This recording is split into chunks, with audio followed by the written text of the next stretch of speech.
So, I just saw every edgy teenager in America's new favorite movie. At least what's going to be their favorite movie once they all see it. Yeah, I'm talking about I Saw the TV Glow. This is the brand new film from Jane Schoenberg, the same person who made the incredibly underrated We're All Going to the World's Fair. That is an incredibly unique indie film, a film that is really intimidating because, like, literally any of us could have made it. It's extremely low budget and a very, very simple idea that ends up just being so unique and so different than anything else that's working in film right now. And this film is kind of the same exact thing, although it's shot definitely more in what you usually get from, like, modern horror films and stuff like that. It definitely thematically and story-wise and visually a lot of the times is taking some swings at some stuff that is definitely different than your typical generalized film that you get every day, every week. So what is I Saw the TV Glow? Well, it is a sort of horror movie. It's described as a horror movie. I'll get more into that later, but it's a very dark movie about these two characters, Owen and Maddie. They're these two high school students that end up bonding with each other over this TV show that they kind of become obsessed with. Think about when you were a kid, if you had ever gotten hooked into a show, a movie, a book,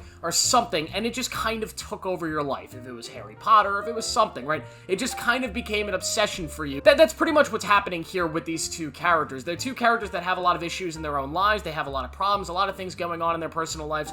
And this TV show, The Pinko Pig, it kind of represents an escape for these two characters that they sometimes take together, sometimes take separately, but it ends up being kind of this world that they can go to and kind of feel at home within. Because in their world, there's something missing for both of them. They don't exactly feel like themselves. They feel like they're almost hiding something or they're missing something. And the film is really all about whether you want to reveal what that is inside of you, whether you want to come out with it and actually live in this real world metaphorically, or if you want to just continue to watch that childhood show and enjoy it. Of course, this all sounds very metaphorical and very thematical, and that's what this film is. It is a thematical, metaphorical, subtextual, all these big scholarly cinema words, you know, it's all those things. It's very, very much a deep film that's trying to dig into some layers that may not seem as obvious on the outside. At its core, what I think this movie is actually about is kind of a love letter to, like, the LGBTQ community or, like, transgenders and stuff. From what I've read about it, based on the director, that's kind of what I got, this idea of people that feel like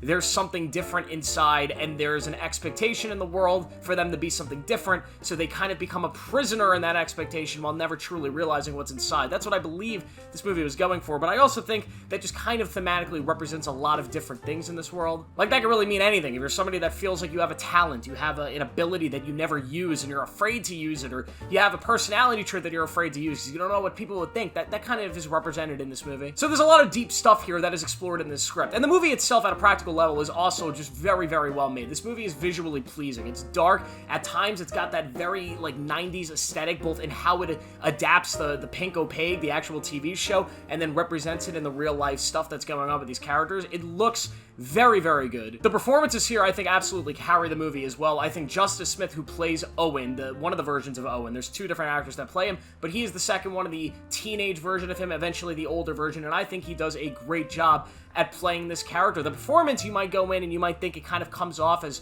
sort of one-layered and it just doesn't really go as deep as you might want it to. Emotionally, the character doesn't bring out as much as you would expect, you know, after seeing a billion other movies, but I actually really like that, and I think it was purposeful for the script for his character to be presented the way that he is. I think he is extremely good in this movie, in getting you to kind of care about his character and wanting to know what's going on inside of his head, because his character, himself, wants to know what's going on inside his own head, and he doesn't truly understand it. The real star of this movie is Bridget Lundy Payne. Her character is so great, and she has to do a lot in this movie. She has to kind of sell the subtext of it all, but she has to play our in onto the Pinko Pig and the in of what this movie is, and she does such a good job, and she has a lot of stuff to work with here, a lot of great writing to actually perform here. There's a great monologue later in the movie that I thought was extremely well done, and I'm not the biggest monologue guy, but I thought that one was well earned, and it definitely hit like the movie wanted it to hit. Now, there's a lot of, like, every time I look at this movie, it's described as a horror movie, a dark, weird, scary, traumatic movie,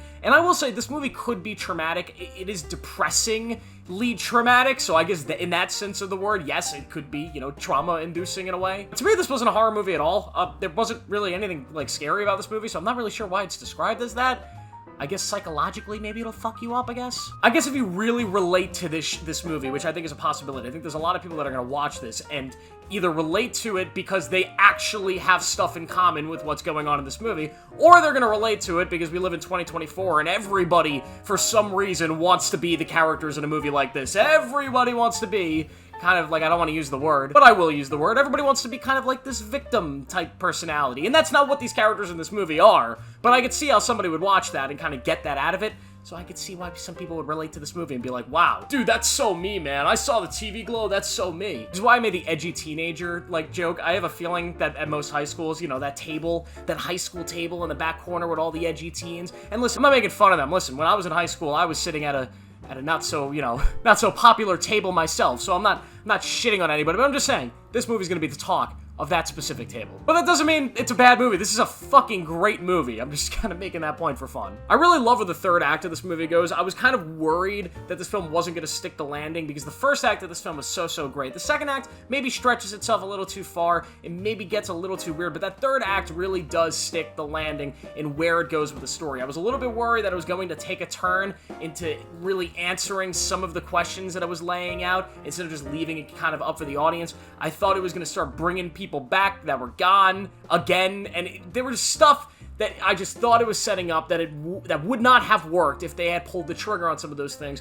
but it ends up going in a different direction, in a more kind of a therapeutic direction, or just fucking depressing, man. It's just kind of sad, the direction it goes, which is great. I love sad shit. And the last scene, I mean, it's kind of sudden. It kind of just cuts to black randomly, and I know my audience, the people in my audience, there was an audible what from like these 5 girls that were sitting in the back of the theater, just not realizing that that was the end of the movie, and then being mad that that was the end of the movie. I like it. I think the ending of this film is heartbreaking, and it works. This film also does a really good job at kind of displaying the passing of time and this idea of some stuff from our childhood that we love, that we look back on in our childhood as these amazing things, and then if you try to re-experience them as adults, sometimes it doesn't hit the same way, and it can kind of take a piece of your childhood away from you.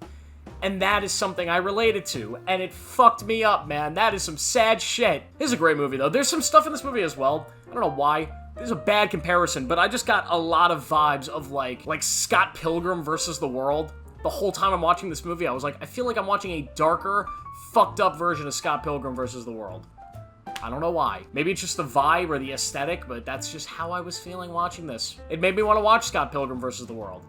So I did. Great movie, by the way. Check it out. Yeah, but I Saw the TV Glow is a great movie. I'm gonna rate it, I'll give it a 4.5 out of 5. There's a lot of people that are gonna see this and go 5 out of 5, best movie of the year. And then there's some other people that are gonna see it and be like, maybe a 3. I'll go 4.5. I really like the movie. I think it's extremely well made, and I think the script here is brilliant, and I think all the performances are great. I really have no complaints. It's just, you know, a little bit less than a 5 for me. I've given out 3 5s this year, and I don't think this is better than any of them. So yeah, 4.5. That's the video, guys. What do you guys think of I Saw the TV Glow? Let me know down below. Make sure to like this video, subscribe for more, turn on notifications to see everything when I post it. See you guys in the next one.